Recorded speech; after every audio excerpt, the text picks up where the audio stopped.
আসসালামু আলাইকুম বন্ধুরা, সবাই কেমন আছো? আশা করি সবাই ভালো আছো।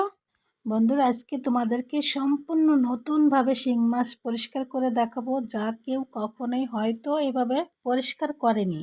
তার জন্য চলে আসলাম বারান্দায়। আর আমার শখের পেঁপে গাছ থেকে একটি পেঁপে হয়েছিল এই গাছটিতে। গাছটি অবশ্য মরে গেছে, পেঁপেটা রয়ে গেছে। আর পেঁপেটা দিয়েই আজকে আমি খুব সুন্দর একটি ভিডিও করব।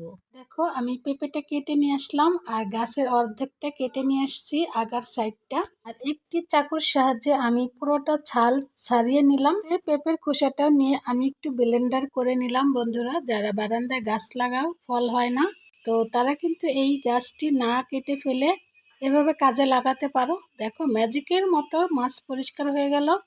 আমরা পেঁপের খোসা দিয়ে এর আগেও মাছ পরিষ্কার করেছি, কিন্তু কখনো গাছ দিয়ে করিনি। তো গাছেও কিন্তু অনেকটা আঠা থাকে। এতটা সুন্দর পরিষ্কার হয়েছে। বন্ধুরা, ভালো লাগলে লাইক দিও।